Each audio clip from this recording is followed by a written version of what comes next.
All right, everybody, I'm back.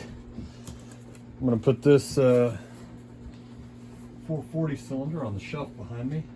I'm gonna see if like I said, I can find a good thread repair, but I've got a fun project for us real quick. A pretty quick one I'm gonna try. This is an MS291. So far what I've found is it's missing the chain brake flag and everything. And it has abysmal compression. All right. I'm not going to gripe about the lack of paint. These lines right here, as far as I've been able to tell, I'll try it sometime on a new bar for you. That's a little darker than I like to see, but that being said, a lot of times these bars, they're actually welded, so that's either a heat treating or something along those lines. The fact that the paint's missing right here, I'm not going to gripe about too much. What I am going to gripe about, though, make sure I got this in frame for us real quick, if I can. All right, I'm going to turn the light a little bit. I want you to look at those teeth right there.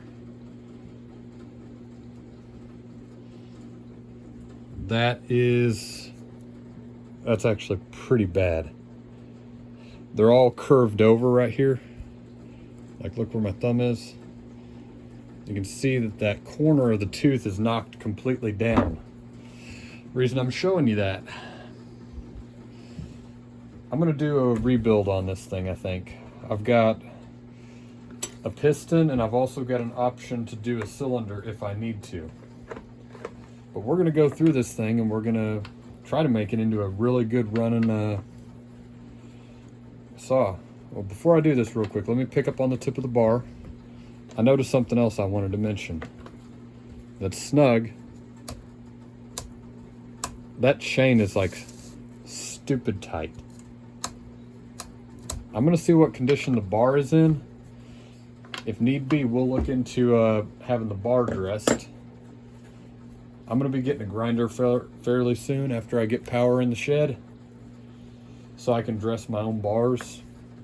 Look, I used to work in a shop for like 4 or 5 years, and I can dress bars. That's where I learned to do a lot of this repair stuff. All right, let me get this up here a little bit closer. Focus. Right there. Can you see that?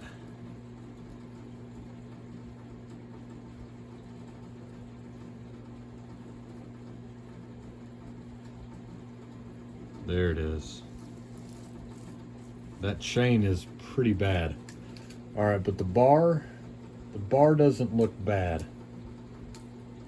It does need to be dressed, but we're gonna leave this over here off to the side for a little bit. All right, that is a 20-inch 325 bar. I'm pretty sure that's gonna be one of the older ones, so it's a 63 thousandths bar. Not that that's actually that relevant, but if this one I'm gonna flip. I'm not a big fan of like 290s or 291s. All right, let's look in here real quick. So what else am I seeing? Air filter does not look bad. It's neither grand nor bad. It looks like a good amount of the chain brake assembly is left in there, so we're pretty good. I did get the stuff relatively quick to do a chain brake on this saw. It's kind of a personal rule I've got. I am not going to, unless the saw did not come out with a chain brake, I'm not going to trade or sell a saw that doesn't have a chain brake on it. That's just me. All right. The reason I'm doing this saw is it came in a lot. I've got like an Echo EVL. I've got a few others that I'm looking forward to. But in that same group, I had a MS291, and I started looking at it, and this thing is pretty much all here. All right. try to keep my head out of this from now on. I noticed in the last video I was getting quite a bit of my head in the way. Alright, all might not be lost, but it looks like the piston is pretty scored. Like pretty bad. Alright. Now, something I want to touch on. This is not universal. I'm not saying this is a rule you can apply to every single saw, but it's something to look at in patterns. The chain on this saw was in pretty rough condition. It's missing the chain brake flag. Now that could be that somebody didn't want to have a chain brake on the saw. It could have been that they dropped something on the saw. Either way, you look at those two things, dull chain, when you're running it and you're running it hard, that chain was actually in bad enough shape. They had to run it hard while it was dull. That gets the saw hot. That may or may not have had a contributing factor to why this thing scored the cylinder. It's just something to look at, as you're tearing into one of these. What are we dealing with? All right, this is an NGK plug. That looks pretty good. It's quite on the dry side. So this could be that, oh yeah. We are going to be doing a cylinder on this saw. I am going to hazard a guess. We're going to see whenever we tear into it. I don't think the cylinder is salvageable. They may have straight gassed this thing. Okay.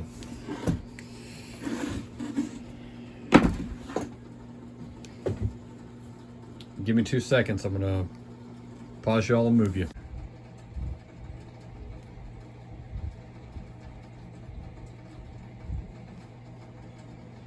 There is the exhaust side of the piston. Let me rotate it over. I'm holding the camera and a flashlight trying to do this.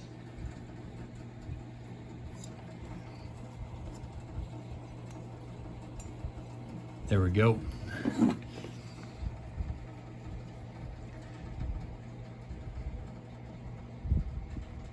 You can see the top edge of the piston right there. I'm trying to find the best spot to put the light. I think right there is going to be it. Yeah.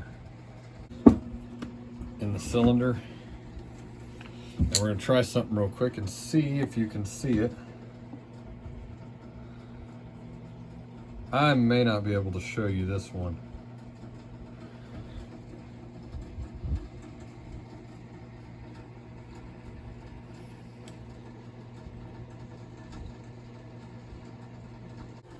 All right. Well, I'm afraid that I can't really show you the exhaust side of the cylinder like I can see it. But that being said, we are going to have a little bit of fun real quick getting the saw built to flip. Now, I'm going to admit, before I tear into this, I'm using aftermarket parts on the cylinder, piston, bearings, and seals. I am flipping this saw. I'm not building something that I'm going hardcore OEM. Not like that 440 that I just got done doing. Not like my 500i. This one is a firewood cutter.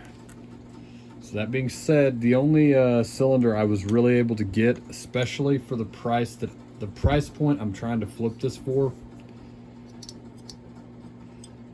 I was unable to get a cylinder that wasn't closer to a 271. So I think it's a 271 cylinder. The next video I'll have some proper calculations for you on that, what's going on. But this is just going to be a quick firewood saw. It's going to be a good run-in. It'll pull a 20-inch 325. I'm going to see how close the 271 and the 291 are in cc's. I think it's a difference of like 4 or 5 cc's. So personally, I'm not going to flip out about that. But we're gonna see what it takes to swap a cylinder over in one of these. I've done the 290s before, and what I used to do, whenever I was working in the shop, I used to, whenever I had a 290 that came in with a, oh, it's missing a screw as well. I'm gonna have to get a screw for this. Whenever a 290 would come in with a damaged cylinder, I would normally swap out the cylinder for a MS310. So I would big bore an MS290 to a 310. Sometimes the customers would want to do that. Sometimes I might just forget and write down a different part number.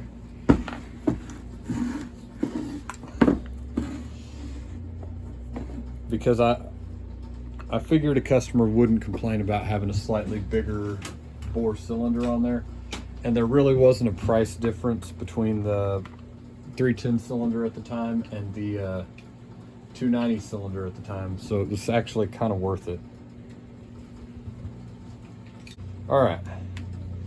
But yeah, I'm going to tear this thing down just a little bit further. I'll show you more stuff to look out for whenever you're getting ready, especially on a mid-grade kind of a homeowner tier saw, like a 290, 291, those kinds of saws. This is a clamshell build.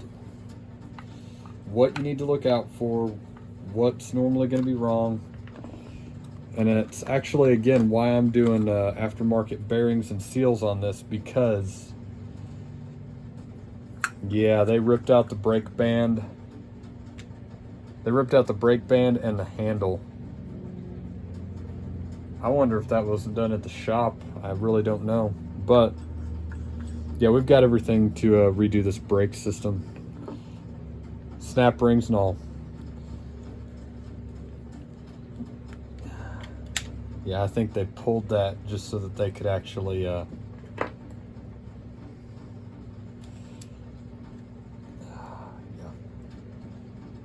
All right. But yeah, I'll give you a heads up as we go through on things to look out for, things that can go wrong, what you need to be looking at, and we'll go from there. We're going to build us a good 291. It'll be a few cc smaller. I will put that on the description whenever I'm ready to sell it. So I'm not giving somebody false advertisements. I list the cylinder I use, the bearings I use. I try not to do very many with aftermarket parts, but especially with stuff like this, a cylinder for a 291 is about $250 to $300, which is very close to the price point I wanted to put on this.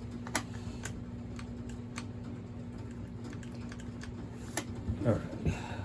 Well, shortly after this one, I'm thinking I'm probably going to be doing an MS460, or I'm going to do a little bit more on my my personal clone build, the big bore 460.